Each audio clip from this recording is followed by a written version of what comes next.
Hello and welcome to the Self-Confidence for Immigrants show. My name is Mustafa Hussaini, and today I have an amazing guest. My guest is Iman Aghay. Iman is a serial entrepreneur, a best-selling author, and an international speaker. He founded Success Road Academy in 2010, which is one of the largest information marketing training centers in the world. He has worked with over 15,000 business owners in the past few years in his seminars, events, webinars, group coaching, and one-on-one coaching sessions. Iman is a TEDx speaker and has spoken on stage over 400 times in the past few years in front of audiences of thousands of people. He has shared the stage with Gary Vaynerchuk, Dan Martell, Sean Stephenson, Ted McGrath, John Chow, as well as presenters from David Suzuki Foundation, Hootsuite, Yelp, and many others. Iman, welcome. Thank you very much for having me here, Mustafa. Thank you. So Iman, please tell us a little bit about your immigration story. Where do you come from? When did you come? And how did it go for you?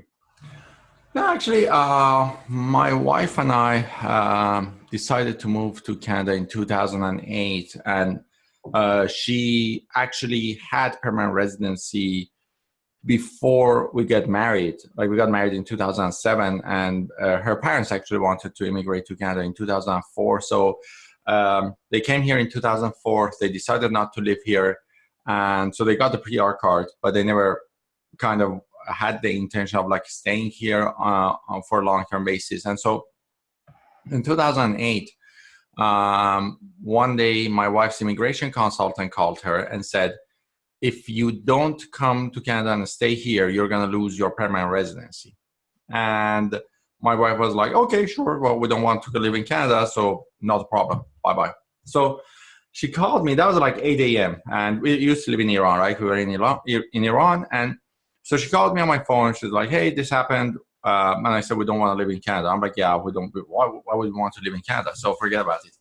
So just kind of, we were having our own life and we were living there and comfortable. And at noon, I was sitting in the office, and one of my colleagues came in and was talking to somebody else and said he got rejected for permanent residency in Canada for the second time that day.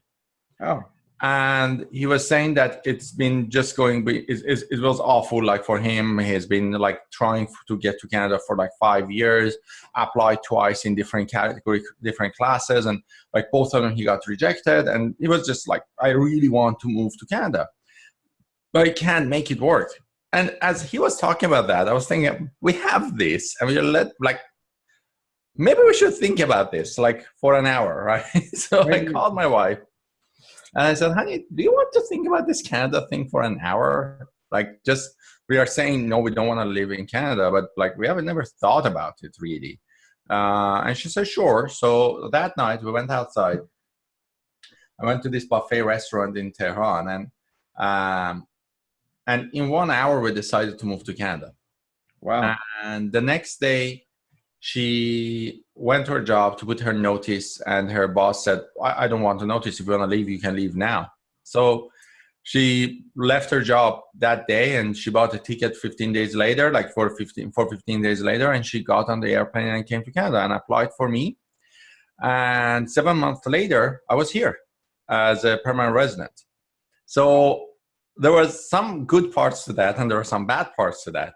Now, the good parts to that is that, well, I didn't go through like a lot of challenges that immigrants go through to fill in an application form, like prove themselves, go through the process like 3, 4, 5 years. So that gives them some time, right? Like, the good thing was that I didn't, like, good part of my end is I didn't go through any of those hardships. But the bad part of it is that I also didn't have that time to prepare to move to Canada.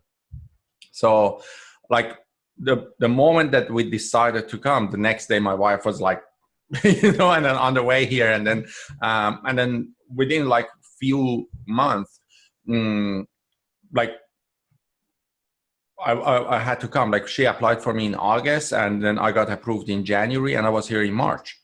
So that was like the whole time I had to think about moving to Canada, what type of life I want to have, like what.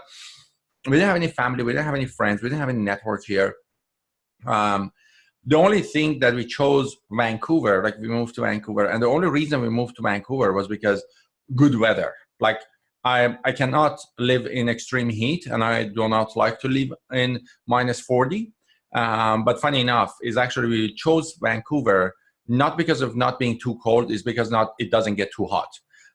Which is actually the other way. Everybody thinks, oh, I want to go somewhere that doesn't get too cold. To me, that wasn't the big deal. To me, it was like I wanted to live somewhere that doesn't get too hot. Oh. And so Vancouver was like the place that we decided. So that's like how we chose Vancouver, not any based on like, oh, we have family there, we have friends there. We technically barely had anyone here. And so we moved here. And so when I landed, I could barely speak English properly. And during that preparation time, I never got the chance to sell any of my properties to bring my money with me. And like the year that I moved here was the year of election. And usually in Iran, like when there is an election year, like there are not lots of like deals don't go through, like people don't want to buy something, like everything slows down. Mm-hmm. And it was the exact same year. Like it was like everything was slowing down. So I couldn't sell my properties. And then I just kind of left things with my mom, say, Mom, like sell this property, send the money to us. And I had like $12,000 in my pocket, which is the legal amount that you're allowed to carry with you to bring to the country as a new immigrant. Like you got to have $12,000 in your pocket. So that's what I had in my pocket in the hopes that our money follow us. And 3 days after I landed here, I realized that my money is not going to follow us and it's not going to come. So I came here, I got here without being able to speak English properly, without having any family or friends or network. We just kind of had very little money in our bank account or in our pocket. Vancouver is an expensive city. So living in Vancouver, like just kind of a simple rent is $2,000, $3,000 a month. And just like everything on top of that. Vancouver is a very expensive city in general. And so, so that's kind of like where we started. And then 2009 was right after 2008 recession. Yes, so a lot of people were out of work and a lot of companies were not hiring. So when I kind of realized that my money is not going to follow us, I went to apply for jobs. And I always, all my life, I was an entrepreneur. I never had a job. So we started writing the resume, which was kind of, the resume was like, he owned his own company, so he did everything, which is a challenge.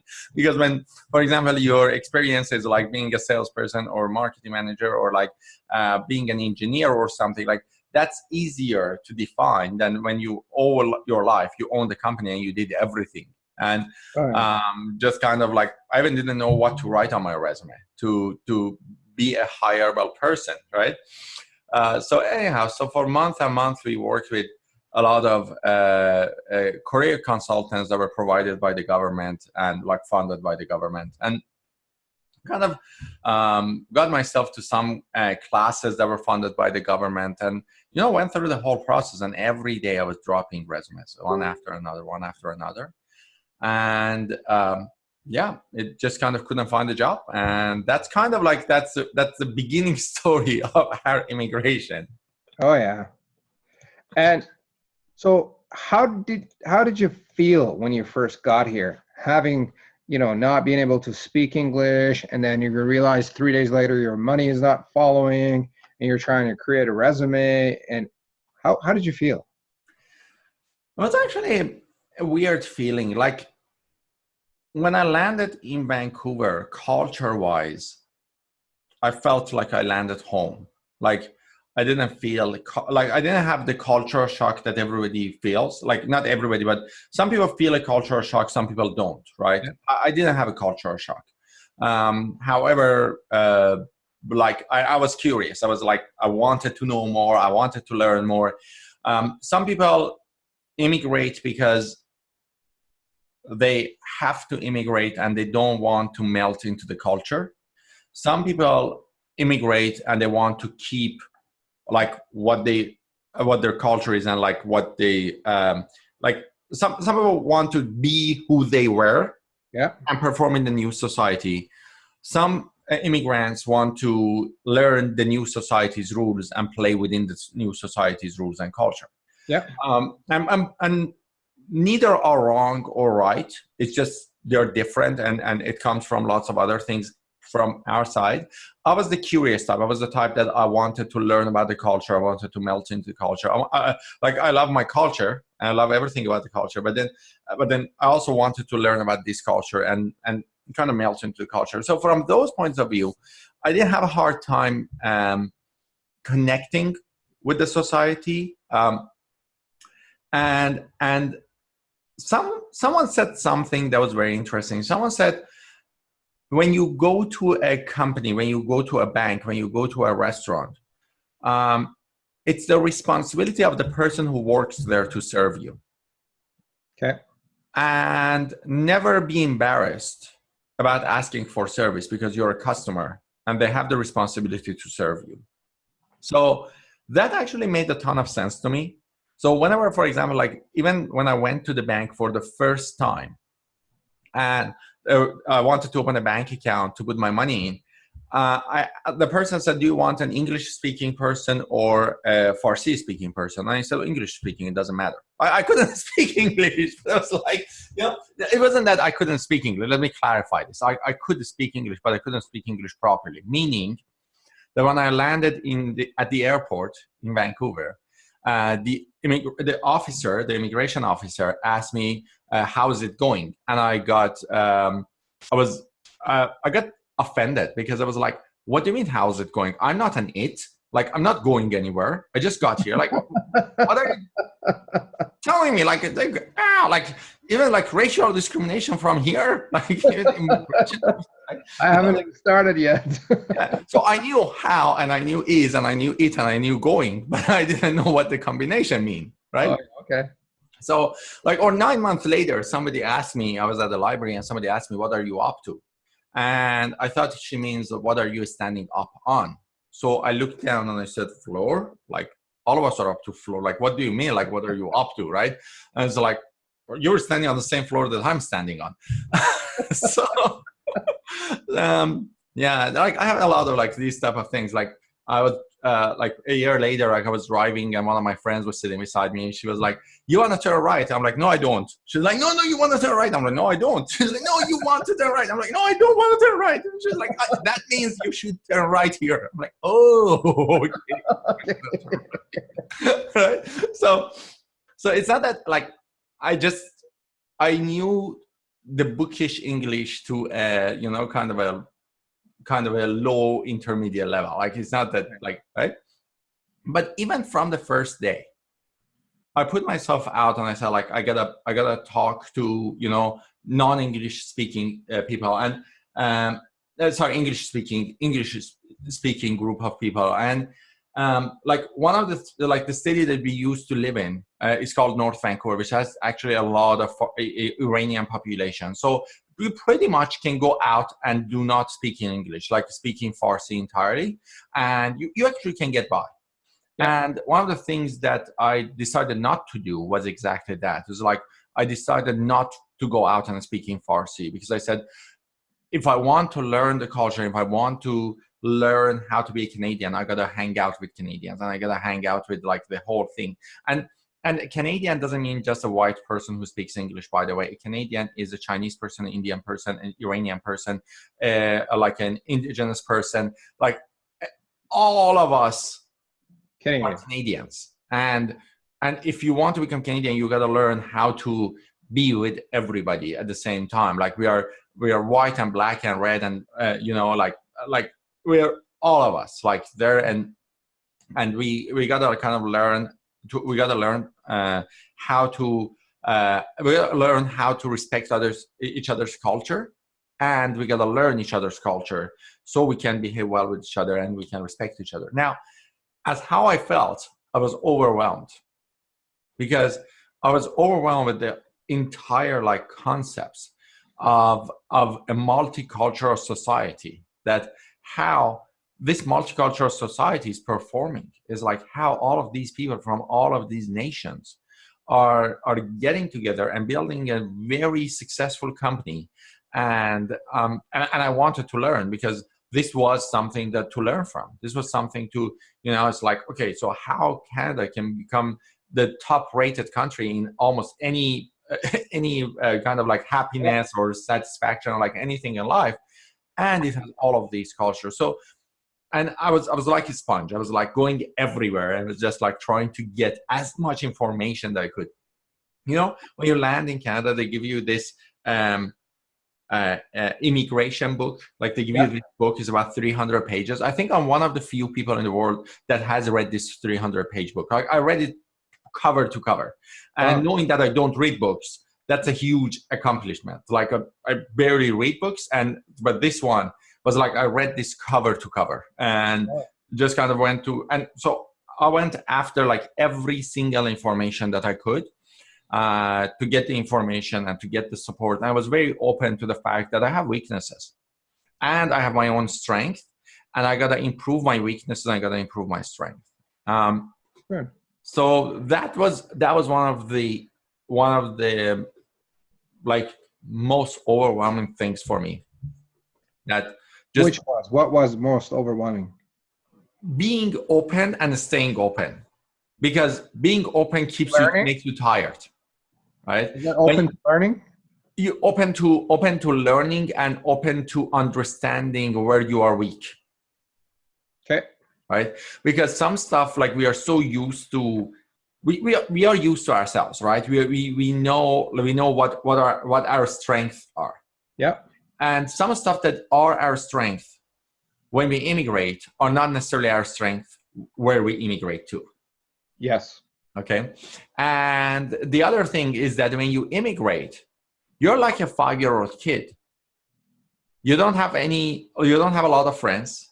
You don't have a lot of connections. You don't have credibility. Yeah. Your knowledge and your education is not accepted. Your experience is not accepted. It's like you're like a 9-year-old kid who wants to do something, and your parents look at you and they're like, no, you can't do that. You're like, well, I can't do it. No, you can't do it because you haven't shown your experience, right? So, like, back in Iran, I was the second most recommended marketing consultant in the country. I was 25 years old. I was the second most recommended marketing consultant in the country. Now, when I moved to Canada, this was like, come on, like I can help you grow your sales, right? And then people were looking at me like, who are you? Sold anything in Canada? I'm like, nope. And they're like, well, then your knowledge of marketing is useless. Yeah. And I'm like, but like, people are people, like doesn't matter, like it's the same mental triggers that you got to activate during the marketing process. And they're like, yeah, do you have any proof?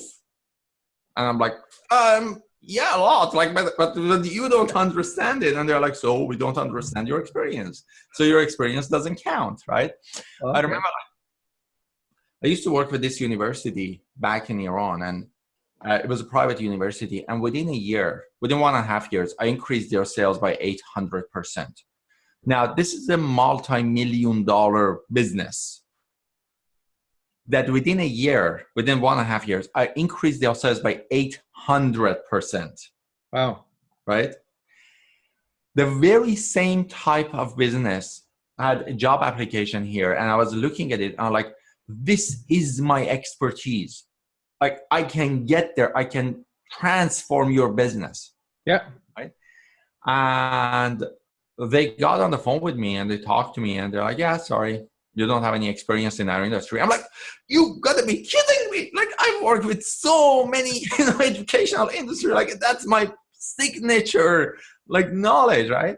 So, and I tell you what, Mustafa, like, when you were reading my bio, right now, I built one of the largest information marketing academies in the world, and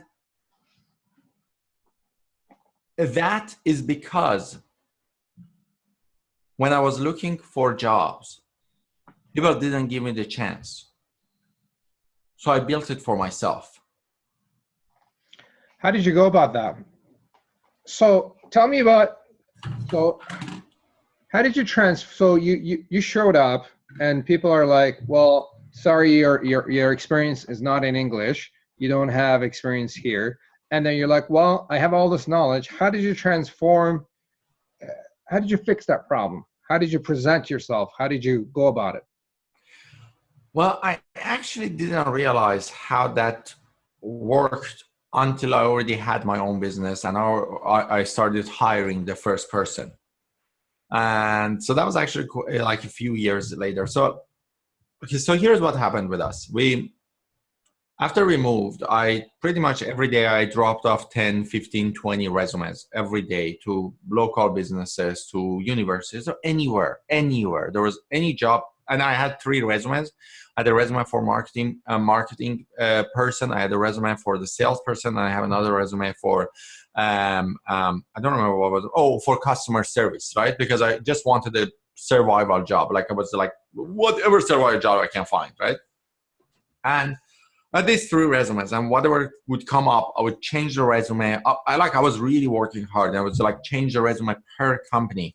I'd write kind of a cover letter for every single company, change it and drop it off, like at every single time. Like every day I would wear my suit and tie, I would go out, drop off resume. I was sweating, I was just dropping off resume, right?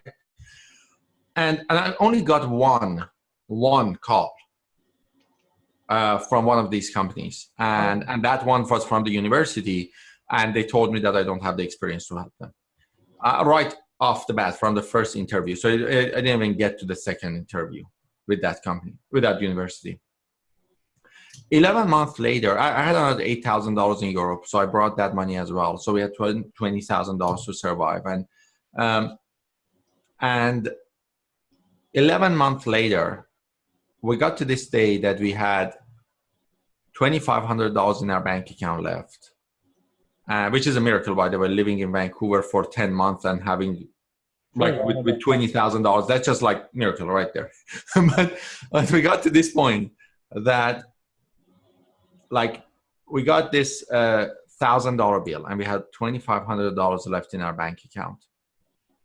And the importance of $2,500 was that $2,500 was the money to buy 2 one-way tickets to go back to Iran and give up on our dream. And the reason that we moved to Canada, by the way, was because I wanted to become an international speaker. And that 1 hour that my wife and I sat together, we realized moving to Canada is the best move to get me to my dream and to get her to her dream. And that's why in 1 hour we decided, because I wanted to be an international professional public speaker. So a few months later, we were here at $2,500 left in our bank account, which was the give up money, right? The money that you pay to give up. And we got this $1,000 bill. And I knew that if I paid this $1,000 bill, we don't have the money to buy 2 one-way tickets to go back. And we didn't have any other money to come in to help us to survive. And I just couldn't make that decision whether we should pay that $1,000 or we should buy 2 one-way tickets to go back. That's a tough one, eh? All right. I went to my wife and I said, honey, we need to make a decision here because we're at the end of our rope. And I told her the situation, and what she said next changed our life. She said, Iman, have you ever given up on any of our dreams? And I said, no.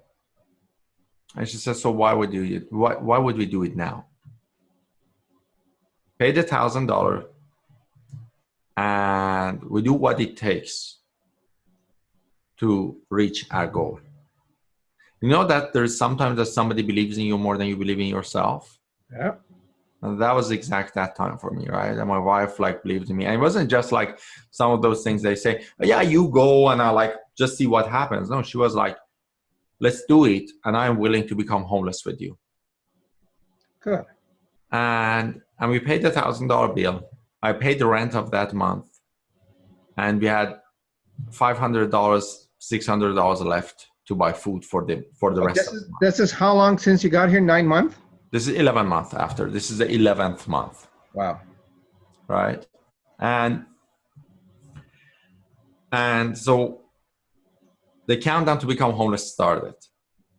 30 days to become homeless, 29 days, 28 days, 27 days. And every day I was looking for a job and I couldn't find a job, right? Until 17 days away from becoming homeless, I woke up and I realized I'm insane. You know what the definition of insanity is? Somewhat, Doing yeah. the same thing over and over and expecting a different result. Yeah. That's exactly what I was doing. Every morning I was getting up, I was applying for a job, I was not getting a job. And then next day I was again do the same thing. And again, I would do the same thing. Again, I would do it, right? And for 11 months I had done it. And that was the exact definition of insanity, doing the same thing over and over and expecting a different result. And that I realized, like, I shouldn't look for a job. I should do what I'm really good at, which is building a business. And that day, I said, I gotta start a web design and SEO business. Now, one thing about me is that I didn't know how to design a website. I knew how to do search and optimization, but I didn't know how to design a website, right? But the fastest way to make money was web design to me. I said, like, everybody pays for web design, like right away. Like you can get money for web design right away today. And 3 days later, I found my first client. Now there's a big story there that like how that happened. But 3 days later, I found my first client who paid me $1,800 deposit. Good. To work with her on her website. And that money paid the rent of that month and the food of that month. And then next month, the second part of that $1,800 came in. And, I got another $800 per month client for SEO and, everything else. Now with that web design company, by the way, I actually had to learn how to design a website. So usually from 9 a.m. to 9 p.m. I was out there, I was trying to find a client. And then from 9 p.m. I would go home, have dinner at 10 p.m. And then from 10 p.m. I would sit there, I would go to YouTube and like buy books and read stuff to like 4 a.m., 3 a.m., 2 a.m., sometimes 5 a.m., learn how to design websites. And then again, next morning at 9 a.m., I would wake up, I would go after finding clients till 9 p.m. And so they're pretty much working 20-hour days, 18-hour days, 17-hour days. But within 1.5 years, that company was a six-figure company, search engine optimization and web design company. And and then people ask me like how I built that business. So I started coaching people on how I built the business, become a marketing consultant, right? Like people saw what I was saying. Yeah. I know how to do marketing now, huh? Finally, right? So people started asking me what I did. And I started coaching 1 person and 2 people and 10 people and 30 people and 500 people. And then the coaching business grew so much that I couldn't keep the web design business anymore. It was just like I was so busy with the coaching business. And that was my passion anyhow, the coaching business. And so I'm just kind of skipping a lot of stories in the middle of that, like how things happen. But then give me a little more detail on how you got that first client.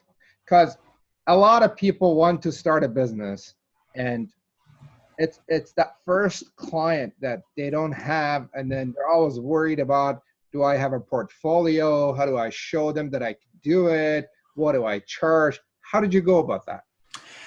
So there were several things involved with that. Okay. And the combination of all of them allowed me to do it.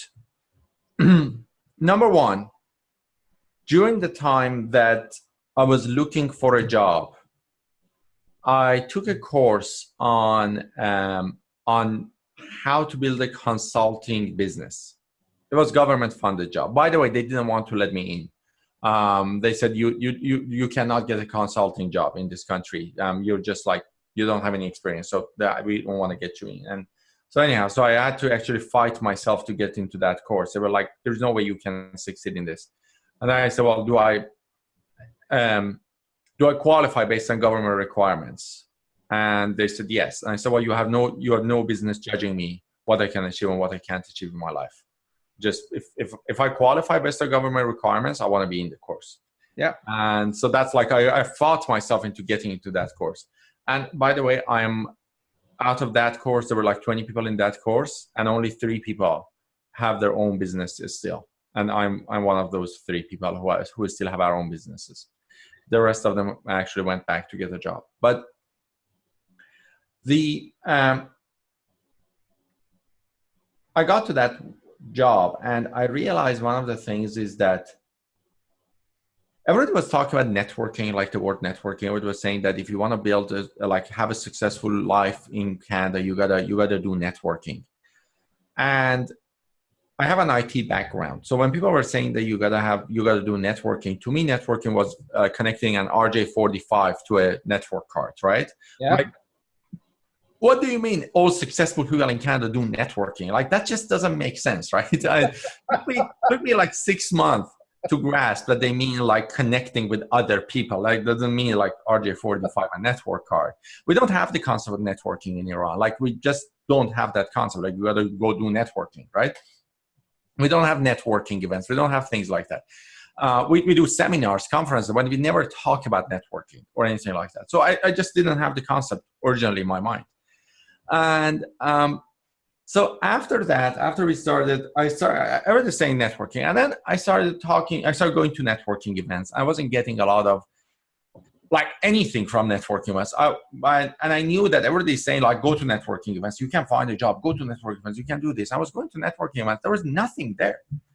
But then I realized between the people who are coming to networking events, a few of them are very successful. And the rest show up at networking events for a couple of months and then disappear. Okay. So there is something that these people who keep coming back and are successful doing that the other ones aren't doing. And I started talking to these people who were very successful at networking. And I realized one of the things that they do is that they give back to people that they talk to, the people that they work with. Okay. Now, on that spirit, like I learned that spirit here, that you got to give back. You got to give back to the community. You got to give back to the society. You got to give back to the people that are around you.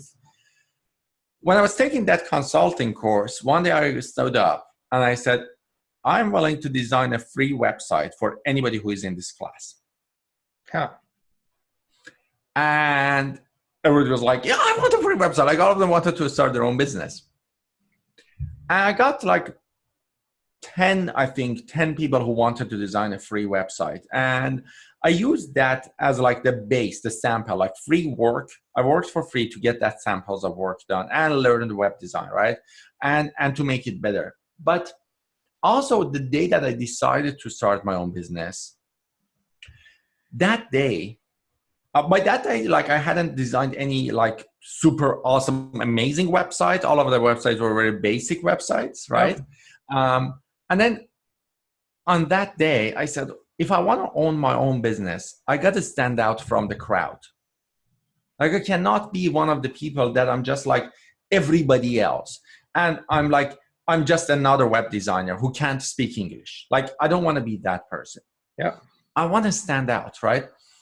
And I said, the way that I can stand out and I can attract a lot of customers. Now we go to a lot of, well, if I continue this, we're going to get to business training, by the way. Yeah. So I'm trying not to get to business training and like do business training on this call. But there is something called the client magnet. Some people mistake it with the lead magnet. This is not a lead magnet. Lead magnet is different than client magnet. So a client magnet is something that attracts customers to you because of something that you offer people of value, and you position yourself as the go-to expert by using that client magnet. And one of the things that the client magnet should position you as the go-to expert and help you to stand out from the crowd while it's attracting your potential customers. Okay.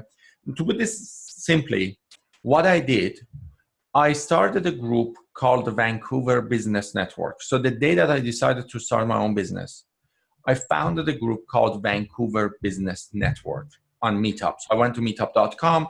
I paid them, I think, $89 for 6 months. I opened a group called the Vancouver Business Network.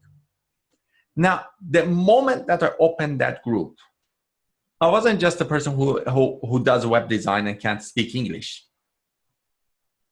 I was the founder of Vancouver Business Network. Yeah. You see the difference? Yeah. I was the founder of Vancouver Business Network who happened to have a web design company. So right away, that gave me credibility. I was telling people, like, I'm good with marketing. They just didn't listen to me, right?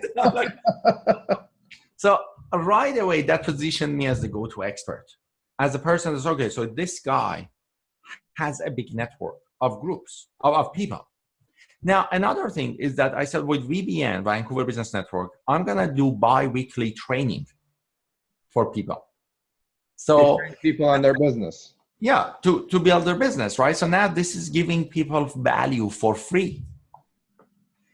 So the first event that I did was called How to Have a Killer Website, a website that increases your sales. Okay? Yeah.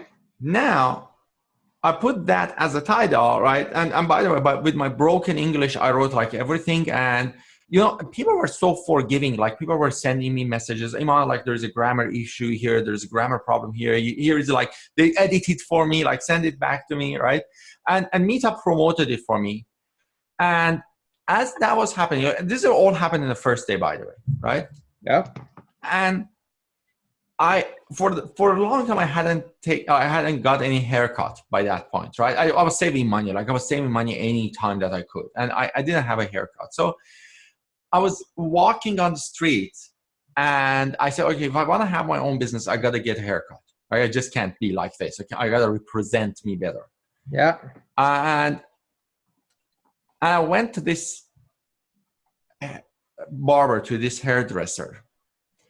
I sat with him and I'm like, hey, you know, I'm here for a haircut. And it was like, I remember his son was like $18 haircut or $12 haircut, something like that. It was like a price on haircut. I'm like, yeah, that's good. Like I can afford that. So I went inside, and you know what the first what hairdressers ask you first time that they want to give you a haircut? What style do you want? Well, the first thing they ask you if this is the first time they're seeing you is who cut your hair like last time? Because, like that's the first question they ask, right? Because they always hate the previous guy. Like it's like, I just got to do an awful job, right? That's the first thing they say. The second thing they say is that, what do you do? Oh yeah, okay. Right. So he said, what do you do? And as I was sitting there, and I decided to start my business like a couple of hours ago, and then now this guy is saying, what do you do? I said, I help people to increase their sales from internet.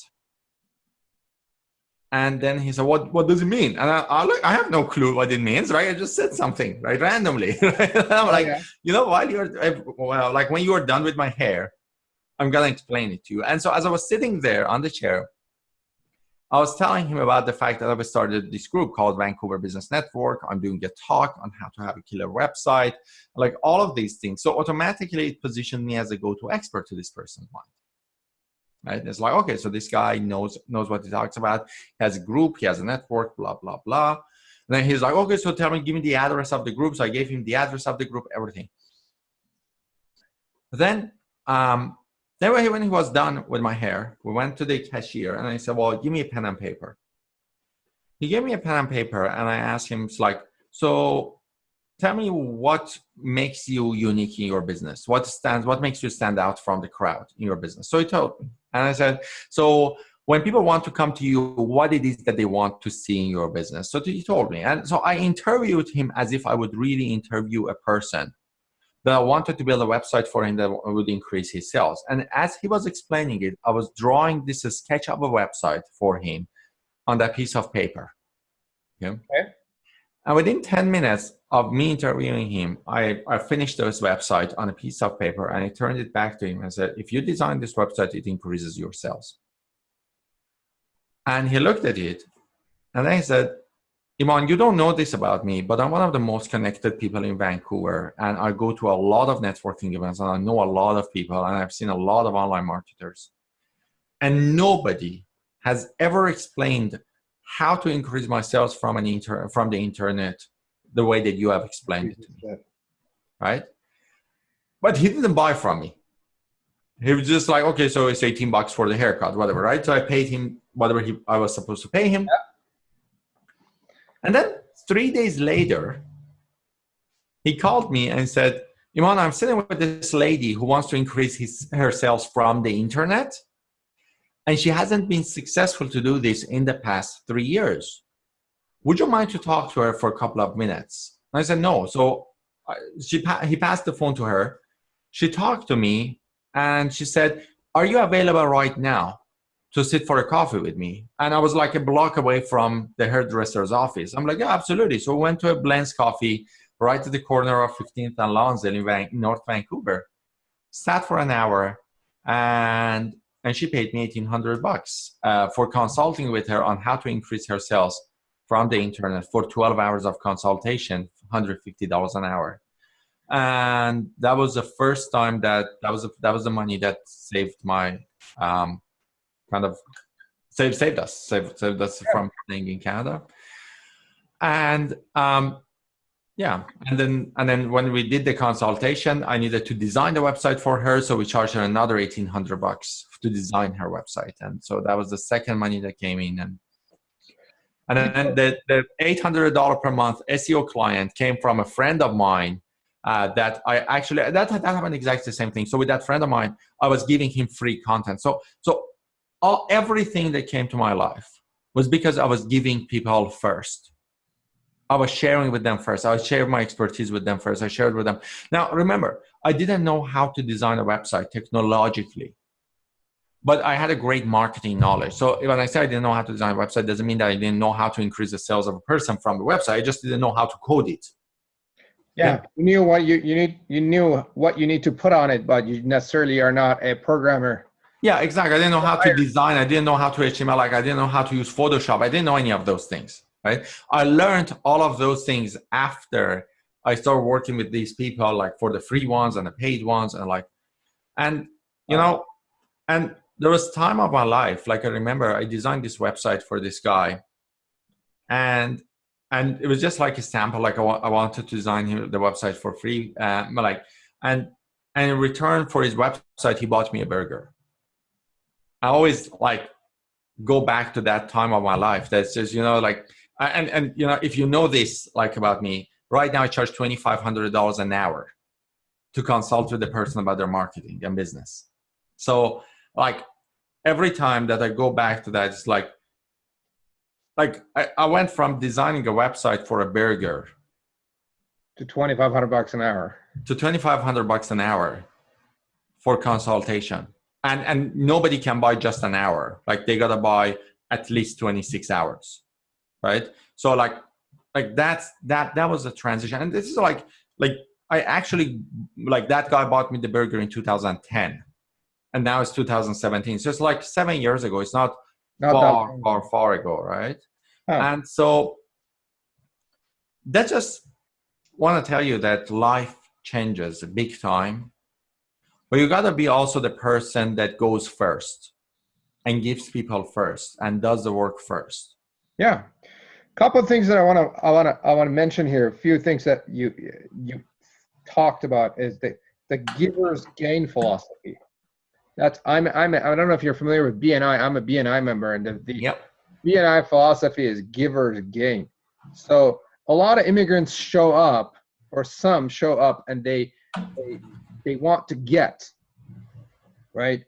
And they don't get anywhere. So this giving philosophy that helps people promote themselves, to showcase the skills and show the personality, build credibility, build some social credibility, that's a huge thing for immigrants. And for those that are listening, if you're new or if you haven't had much success in the new country or the city that you live in, this giver's gain philosophy is a huge one.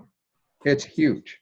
As Iman said, he went from a burger for probably 10, 15 hours of work to 25 hours. Oh, more. I didn't know how to design. So I was put 60, 70 hours. I just kind of was working to just learn. Yeah.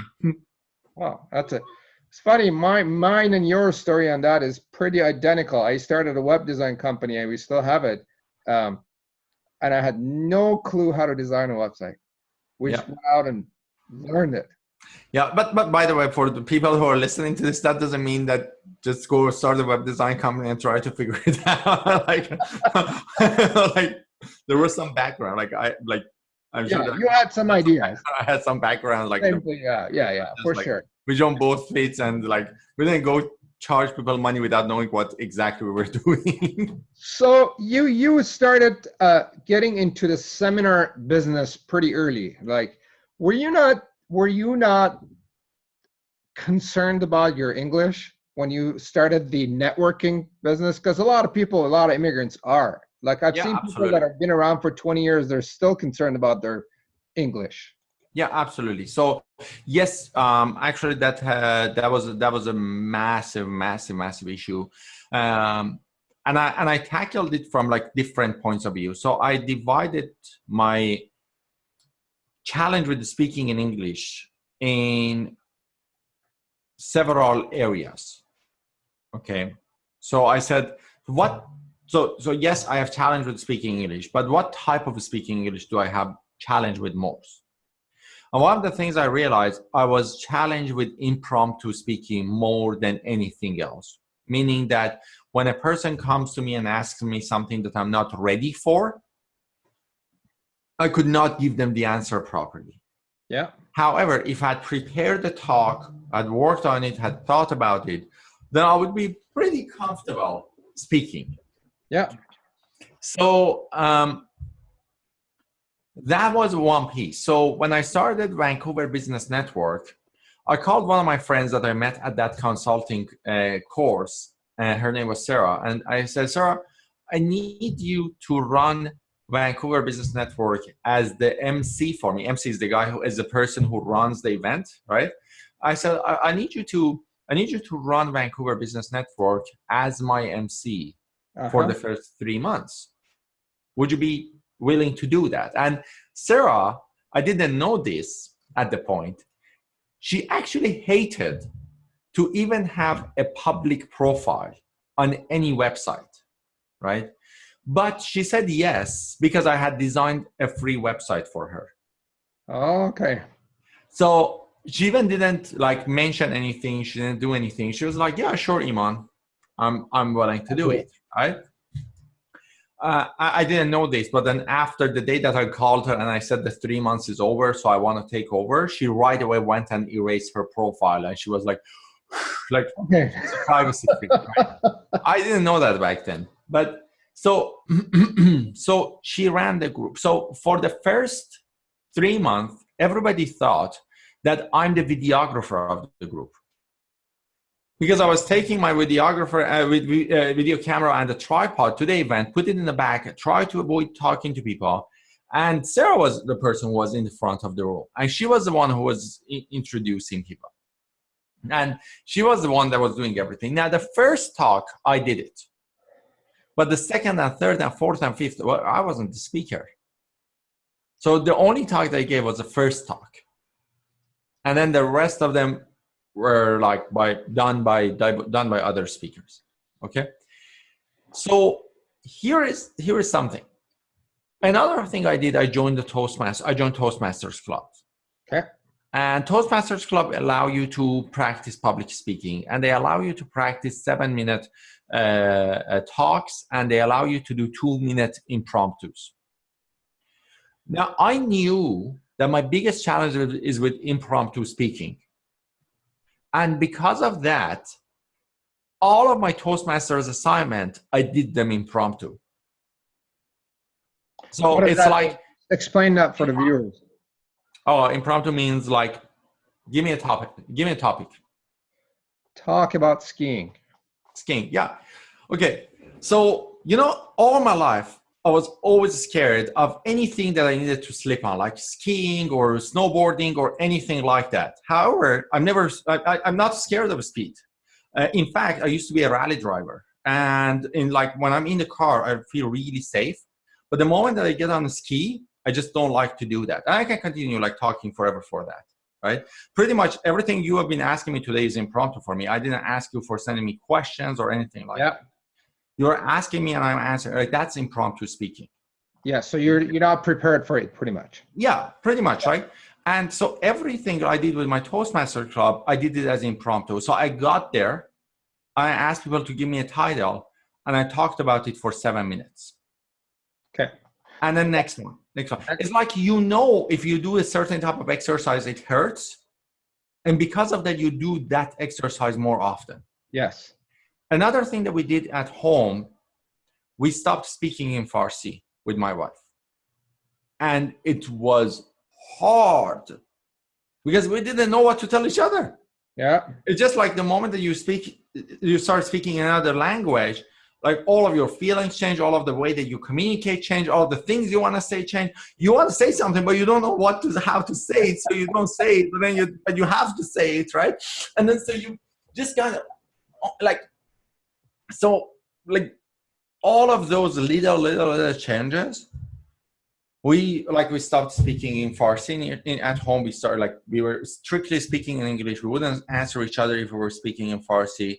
We started hanging out with a lot of English speaking friends. And it was hard. And the other thing is that if we wouldn't understand them, we wouldn't say, oh yeah. Like we're like, oh, I don't care if they think I'm dumb.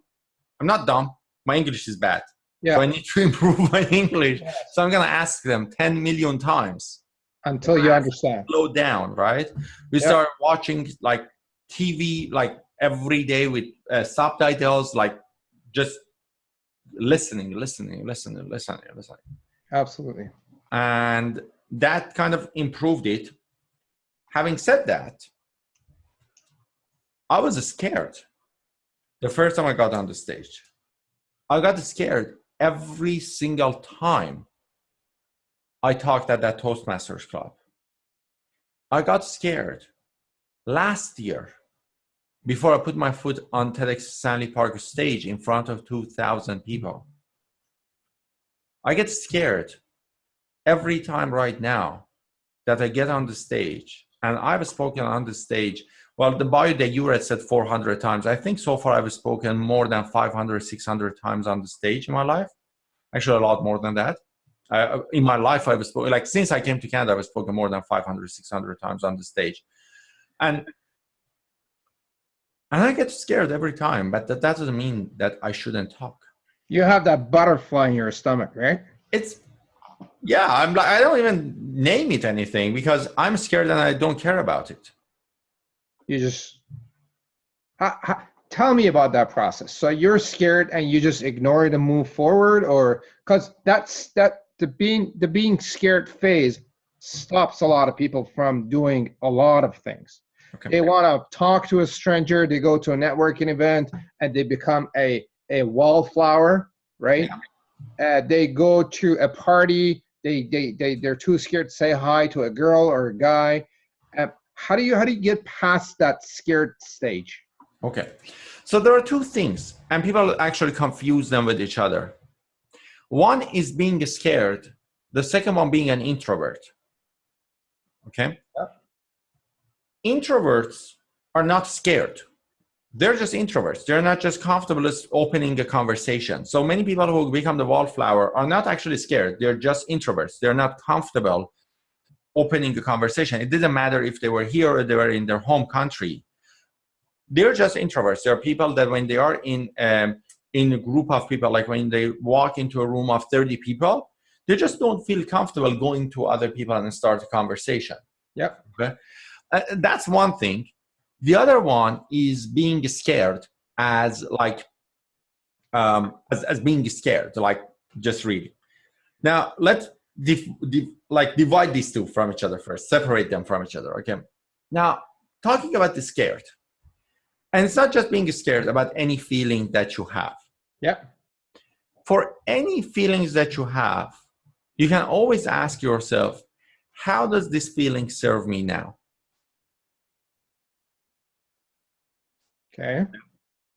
I'm about to put my foot on the stage in front of 2,000 people, and I'm scared.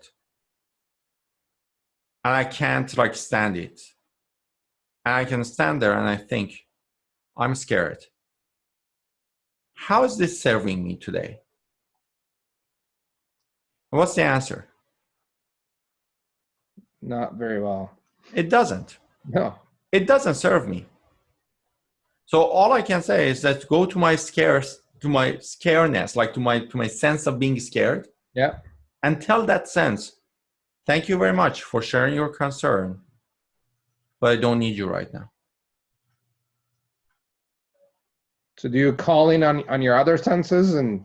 Yeah, you don't need to call other senses. You just talk to your scaredness. Like you're just, hey, you're scared? Okay. Does it serve you right now? No. Thank you very much for showing up, but you're not serving me right now. Okay. I don't want to follow you, right? Because the feeling of being scared is just a feeling that is not real. Like there is like what like delivering my talk in front of 2,000 people or 2 people. What's the difference? My talk is my talk. Yep. So that feeling of scare, like that feeling is just something that my brain is creating it on its own. It's a useless feeling. And you can pretty much like talk to your brain and say like, shut it down, man. You're just being useless, right? It's just serving you absolutely no purpose. And you can pretty much like the same way that it creates it, you can shut it down the exact same way. Okay? It's just a matter of stepping back and having that conversation with your brain. That takes time. That takes energy. And I guess you got to kind of learn to have a conversation with yourself. Absolutely. But to a lot of people, I bet you that sounds like a stupid thing. Like, what? You talk to yourself? You tell your sense to shut up and get away? It's like, you can't do that. Yeah, no, absolutely. No, I totally get that, right? But then when you do it for the first time, you're like, hey, it worked, actually. It actually worked, right? Like, sometimes you're stressed. Sometimes you're overwhelmed. And you can step back and say, like, okay, you're stressed. What are you stressed about? I'm stressed about this. I'm stressed about that. I'm stressed. So how is this serving me right now? Sure thing. Right? Okay, well, it's not serving you.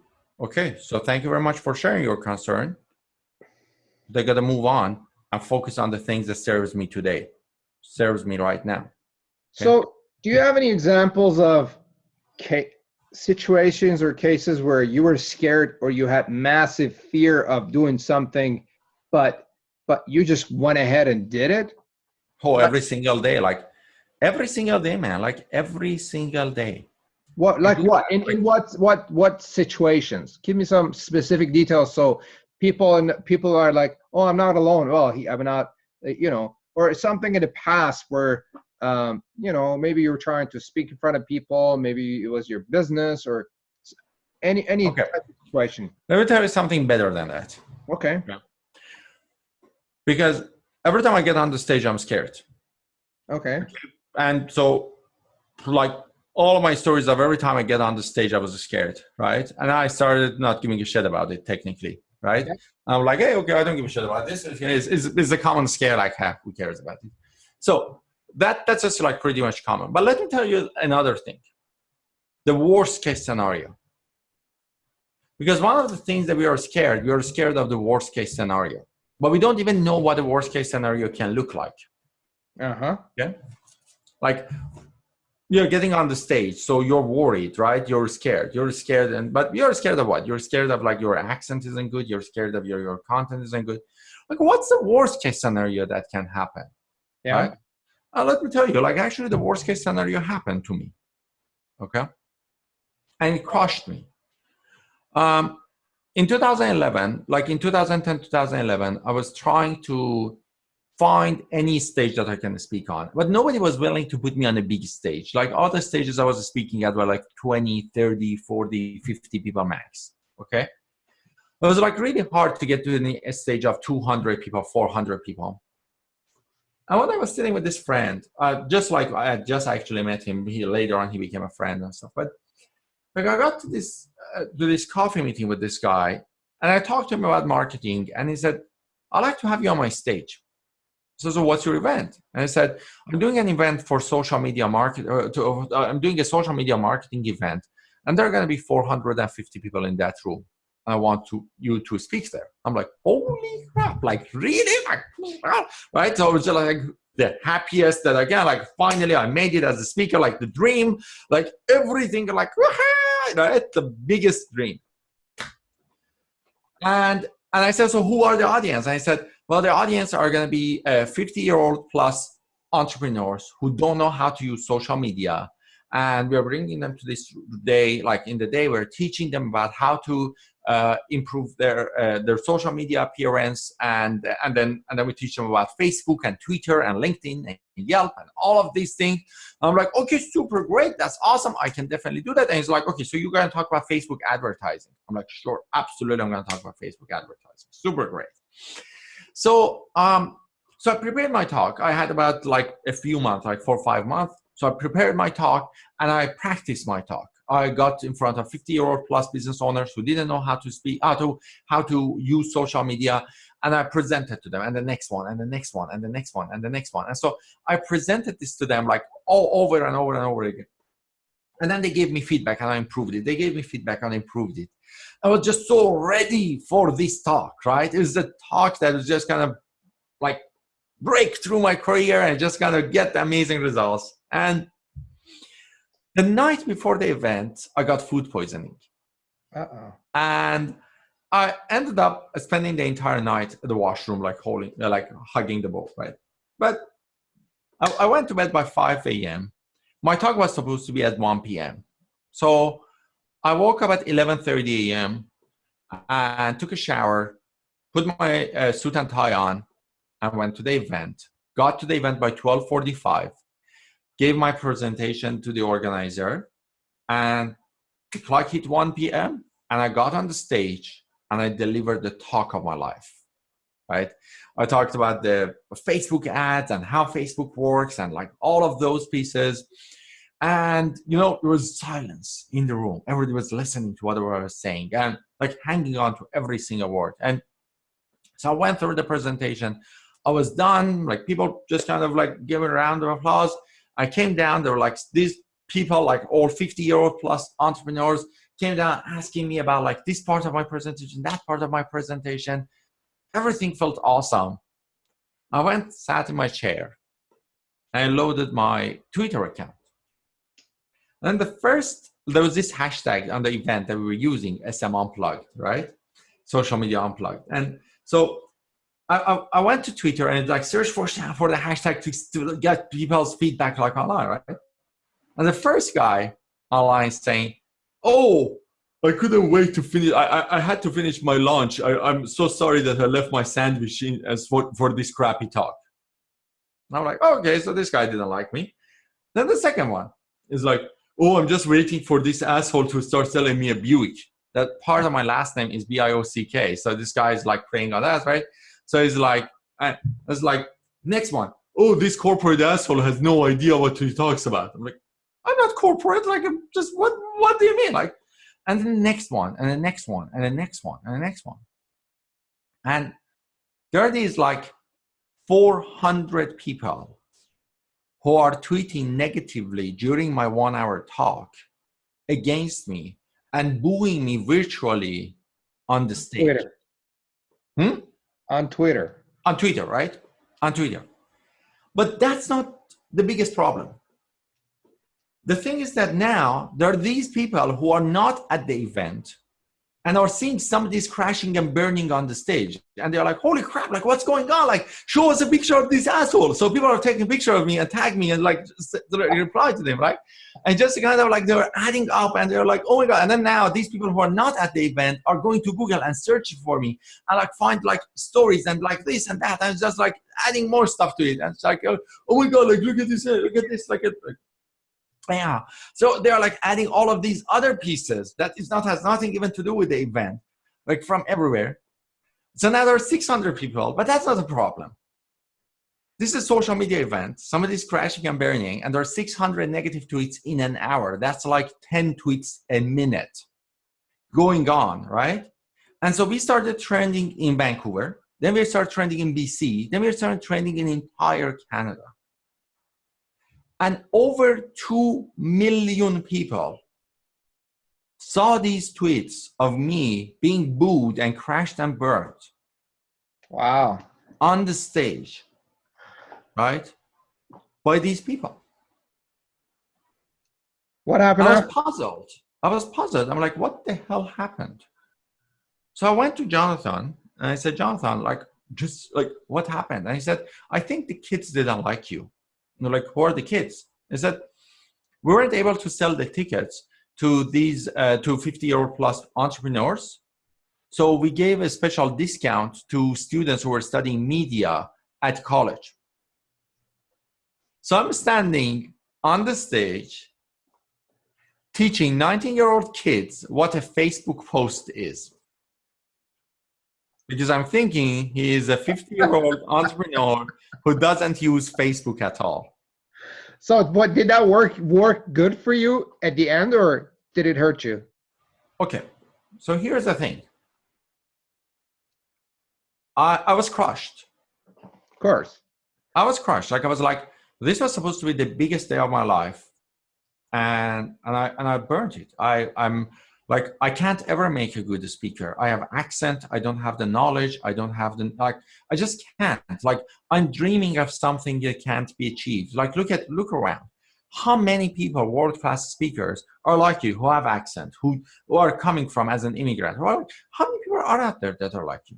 Like, you have a dream that can't be achieved. And so why are you doing this? You ruined your life back in Iran. You took your wife. You almost became homeless. And now you're trying so hard to achieve something that can't even be achieved. You got to give up. Like, what the hell is wrong with you going through all of this, right? And so that night we went home. I couldn't sleep that night. I couldn't even drive my car. Like, my wife had to drive me back. Like, I went home and like, I went to bed. I was in bed. My eyes were wide open. I was just like thinking. And then the second day, like Sunday, I just like entirely didn't do anything. That every single thing I'd done in my life. And then Monday morning, I got out of bed, hadn't slept for 48 hours at that time. And I said, you know what? Fuck it. Like, if these people, like, none of these kids knew who I am. None of these kids know my story. None of these kids care about me. Why do I give a shit about them? Okay. I am thinking about giving up my dream because of a few 19-year-old kids who barely can even, like, what the hell is wrong with you thinking and giving up on your dream because of a few assholes who got into the mob mentality of crashing you and burning you on the stage? And yes, I understand that I had a last really hard couple of days. However, I'm not going to give up my dream because of these assholes. Tell me if that experience helped you later in life. Well, this experience helped me because I can tell you this. Call you and say, "Oh my God, I saw the hashtag on Twitter. I want you to come speak at my event." No, actually, no, nothing like that happened. But what happened was this story, was this failure that helped me. Okay? That actually nobody called me and said, like, I want to have you on the stage. Nobody like, but what happened was that I had this failure, and this failure is part of my success. Yeah. Because once I was the most hated speaker on the stage in entire Canada. Who can say that has been booed in front of 2 million people? Oh, wow. Right? Now. So that's the bottom line now, right? That's the worst that could happen. Yeah, well, and exactly, right? And you got over it. And then here's what I went through. I said, here's what's going on.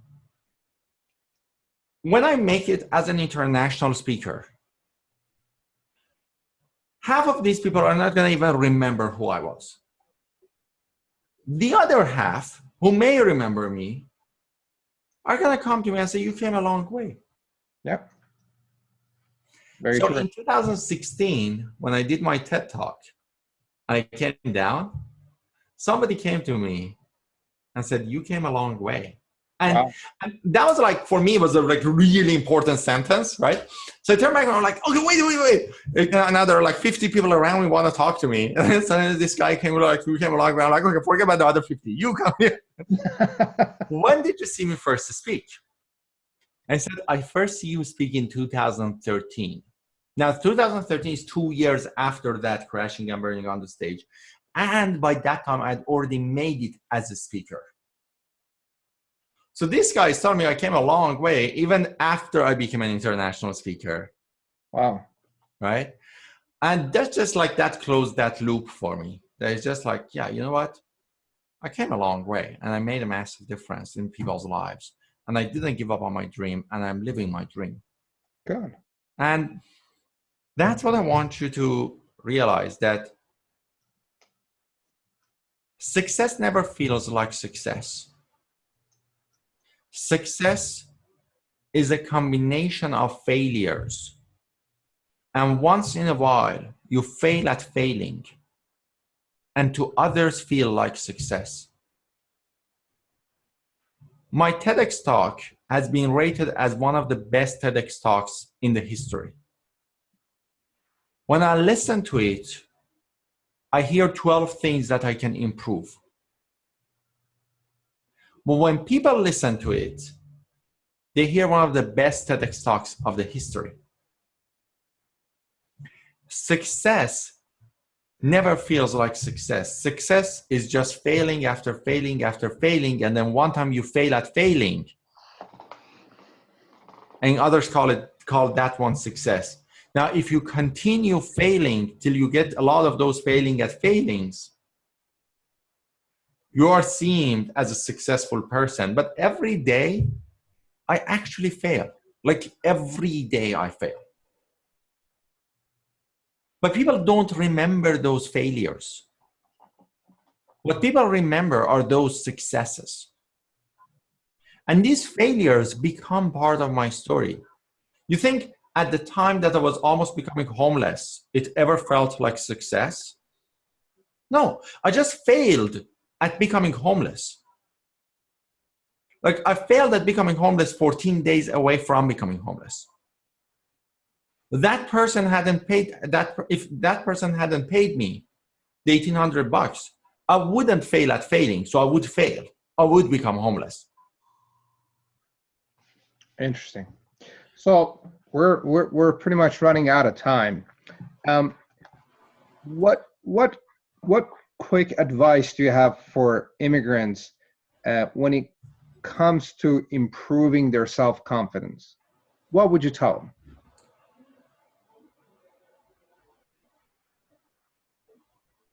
Know why you are doing what you do.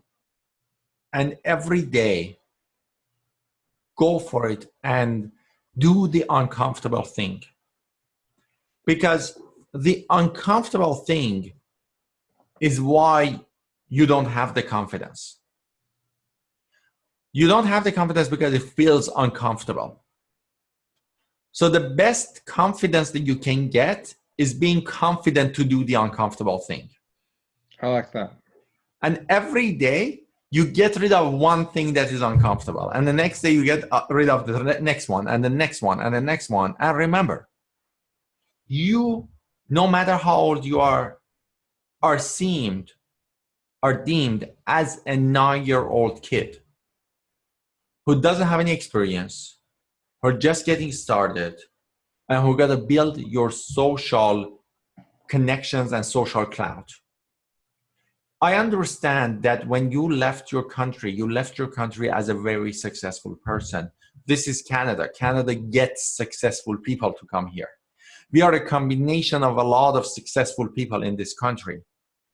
I get this, that you came as a very successful person to this country. However, you got to rebuild that social equity for yourself again. And the sooner you accept this, the sooner you build it. And the sooner you build it, the easier it is to make sense of your past success. Like today, I can say when I left Iran, I was the second most recommended marketing consultant in the country. And everybody was like, yeah, that makes sense. But when I was new, actually, when I was new, like I actually don't think if I go back to Iran, I ever become a marketing consultant as good as I used to be in Iran. Right? Because I'm just like kind of got different experience right now. I don't know the market anymore in Iran, right? But now when I say it, everybody is like, yeah, that totally makes sense. We can see that, right? But when I was new, that wouldn't make sense, although I was still the second most recommended marketing consultant in the country. So it takes you some time to build that social equity again. And then now you can make sense of your past success. For sure. So make a list of all of your weaknesses and work on one weakness at a time and get rid of that weakness by working hard to rebuild it. And there are always stepping stones. There are always stepping stones. And you got to just go through stepping stones. For some people, it's a survival job. For some people, it's like, I don't know, a year of going to English classes. For every person, it's different. You having stepping stones, just deal with it. Just go for it. You're an immigrant. It is worth it. If you do it. Good. So Iman, what do you help people with right now, and where can they find you?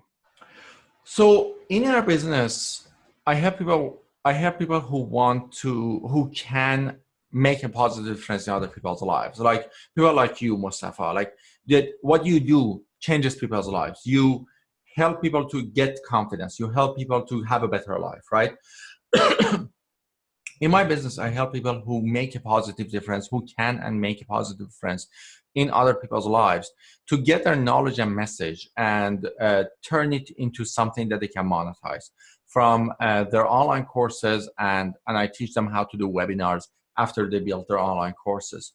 So the best way that you can find any relation, any stuff from that is actually a link that I can give you to put at the bottom of this. And then you can actually go there. There's a free webinar there that you can actually watch that free webinar. And then at the end of that free webinar, it's a 1 hour training, 1.5 hour training on how you can turn your knowledge into a profitable business, and then how you can make that work for you in your business. Beautiful. So I'll get that link and we'll put it in the description of the video so people can click on it, go through your webinar and go through your website and see what it is that you would do. Iman, it's been an absolute pleasure for the past over an hour going through your story. I could easily go another hour of asking questions. I truly enjoy, and I'm thrilled with all the stories that I hear with somebody that showed up with little money, went down to zero, and just bounced right back up, made a huge jump into sharing stages with Gary Vaynerchuk and other people. I would have maybe loved to do another one, maybe in the future, talking about different stuff. But I definitely appreciate your time. And I'm actually a student of Iman. I am learning about building a webinar funnel and downloading a lot of his expertise and wisdom. So I'm also doing that as well. For those of you that are viewing, thank you for viewing and watching the show. Subscribe to our channel and click on Iman's link and get to know him and what he offers.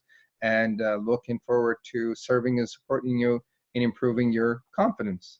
Thank you, Mustafa, with Self-Confidence for Immigrants. Thank you, Mustafa. Thank you.